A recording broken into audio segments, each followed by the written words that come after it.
Divided World, Divided Class. Chapter 1.4 Global Imperialism and First Worldism. As Amin has noted, the, quote, normal development of the capitalist production cycle was interrupted by a world phase of crisis and war, lasting just over 30 years, between 1914 and 1945, when rivalry over territorial expansion produced the inevitable collisions amongst the imperialist powers. It was the conflict between Germany and Britain in the Ottoman provinces, and between Russia and Austria-Hungary over the Balkans, which led to the First World War, a war for colonial repartition of the world. Bailey writes, beginning of long quote, intensified rivalry between the great technologically armed European powers was a critical reason for the great leap forward of European empires after 1870. The, quote, Great Acceleration, the dramatic speeding up of global social, intellectual, and economic change after about 1890, set loose a series of conflicts across the world which quite suddenly, and not necessarily predictably, became unmanageable in 1913-14. This was undoubtedly a European Great War. Yet it was also a world war, and, in particular, a worldwide confrontation between Britain and Germany. As many contemporaries acknowledged, this was a war which had its roots in Mesopotamia and Algeria, Tanganyika, and the Caucasus, as well as on the Franco-German and German-Russian frontiers. In one sense, Lenin was right when he argued that the First World War was an, quote, imperialist war. Economic, political, and cultural rivalries in the Balkans, Asia, and Africa were central causes of a conflict which was international in character. End of long quote.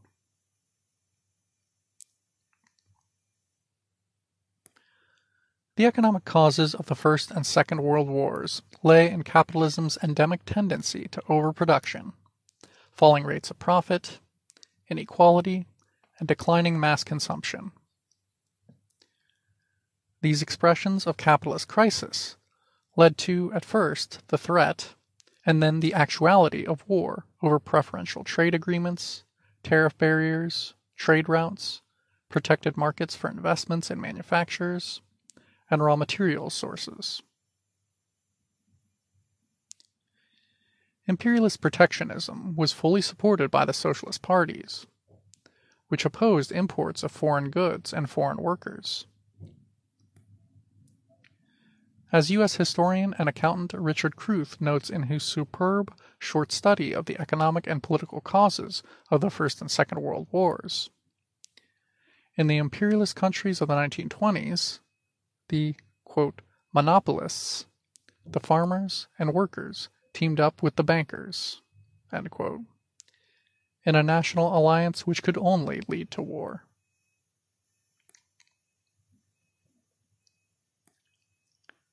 During this period, the weakest links in the global capitalist chain broke, however, and produced the monumental upheavals of the Russian and Chinese revolutions, the enormous intensification of national liberation struggles worldwide, and the growth and defeat of fascism, a political movement aimed at rescuing an ailing capitalism, a capitalism without colonies, from the challenge of communism. After this period, monopoly capitalism was retrenched and became what U.S. sociologists Robert Ross and Kent Tracht call global capitalism, or what we will refer to herein as, quote, global imperialism.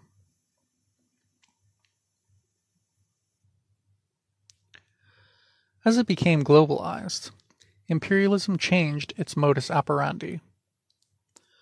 Although new settlement of conquered territories was fairly exceptional, the initial phase of imperialism nonetheless maintained colonialism, in the form of protected dependent markets for rival national corporations. Industry was restricted to the core nations, and the Third World was largely forced into primary goods production, in the form of raw materials and foodstuffs, destined for export to the imperialist countries. Colonialism enabled workers in imperialist countries to consume goods literally plundered from the dependent nations, while most surplus value was still produced in the industrialized regions of the world. Trade conflicts between national monopolies were fought both overtly and covertly, in both proxy and openly aggressive wars of intervention.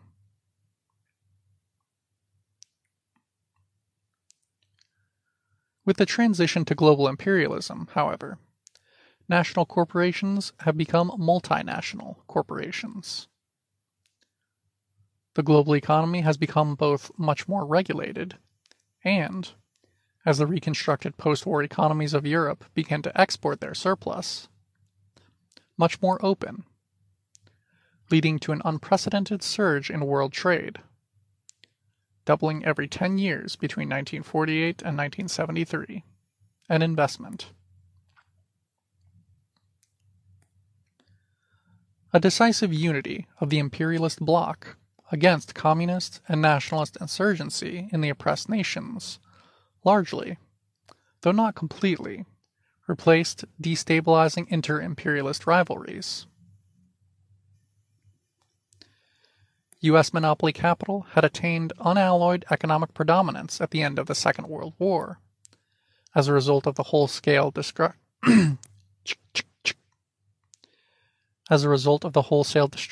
and mortgage of its competitors' productive bases.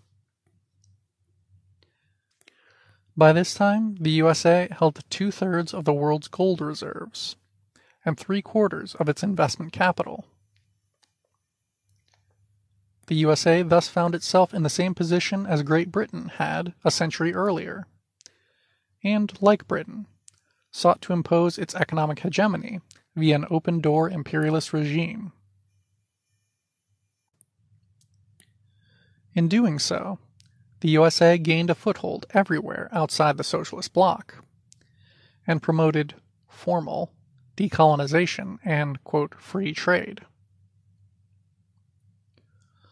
Other than in countries like Egypt, Iran, Kenya, Algeria, and Cuba, where revolutionary nationalism briefly challenged Western interests, and in Indochina, Mozambique, and Angola, where anti-imperialist communism did the same.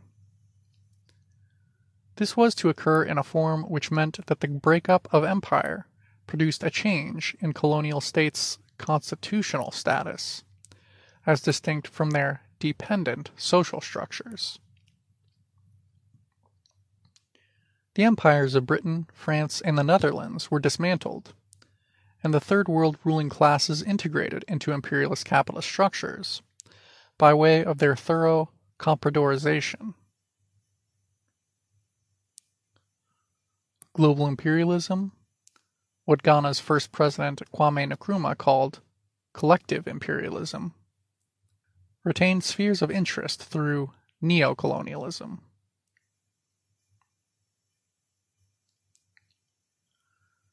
The theory of neocolonialism was developed by the socialist-inclined leaders of the newly independent, or, quote, post-colonial, nations following the breakup of the colonial empires. A comprehensive summary of the central features of neocolonialism was made in 1961 at the Third All-African Peoples Conference held in Cairo. Beginning of long quote. This conference considers that neocolonialism, which is the survival of the colonial system in spite of formal recognition of political independence in emerging countries, which become the victims of an indirect and subtle form of domination by political, economic, social, military, or technical forces, is the greatest threat to African countries that have newly won their independence, or those approaching this status. This conference denounces the following manifestations of neocolonialism in Africa. A. Puppet governments represented by stooges, and based on some chiefs, reactionary elements, anti-popular politicians, big bourgeois compradors, or corrupted civil or military functionaries. B. Regrouping of states, before or after independence, by an imperial power in federation or communities linked to that imperial power. C. Balkanization, as a deliberate political fragmentation of states by creation of artificial entities, such as, for example, the case of Katanga, Mauritania, Buganda, etc. D. The economic entrenchment of the colonial power before independence, and the continuity of economic dependence after formal recognition of national sovereignty. E. Integration into colonial economic blocs, which maintain the underdeveloped character of African economy. F. Economic infiltration by a foreign power after independence, through capital investments, loans, and monetary aids or technical experts, of unequal concessions, particularly those extending for long periods. G. Direct monetary dependence, as in those emergent, independent states, whose finances remain in the hands of and directly controlled by colonial powers. H. Military bases, sometimes introduced as scientific research stations or training schools, introduced either before independence or as a condition for independence. End quote. Footnote from Voice of Africa, Neocolonialism, Volume 1, Number 4, April 1961. End of footnote.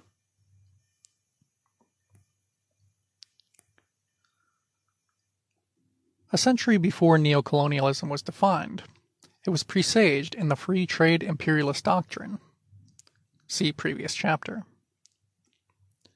The latter, at its most consistent, and as expressed by a Whig MP speaking in Britain's House of Commons in 1846, was based upon the, quote, beneficent principle by which foreign nations would become valuable colonies to us, without imposing on us the responsibility of governing them.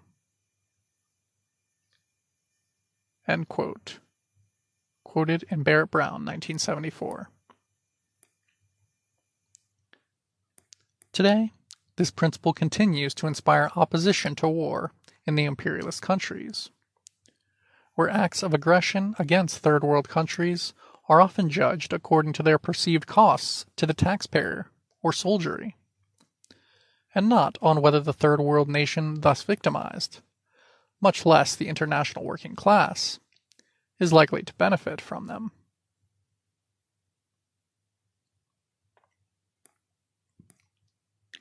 As capitalism became truly global for the first time, Keynesian demand management in the form of the provision of high wages to core workers limited the extraction of surplus value in the first world, whilst superexploitation increased in the third world. Thus, whereas per capita income in the US, Britain, France, and Germany was $150 to $300 US, with an average growth rate of 2.5% between 1840 and 1850. In 1949, in many developing countries, it was between 25 to 50 US, with zero growth rates.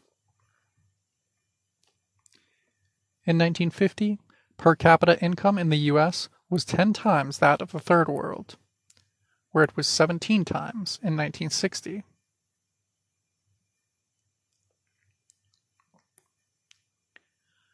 As production became more and more globalized following the rise of multinational corporations after World War II, the labor aristocracy effectively became, quote, nationalized.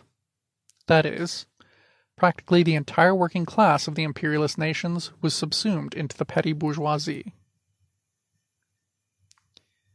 Indeed, its members are substantially richer than the mid-19th century petty bourgeoisie. In the ensuing consumerist phase of imperialist capital accumulation, social chauvinism became transformed into first worldism, that is, the governing ideology of the rule of entirely parasitic nations over the whole of the dependent Third World. First worldism is the sense of entitlement to a standard of living predicated on superexploitation, as felt by the vast majority in the advanced industrial nations. End of section.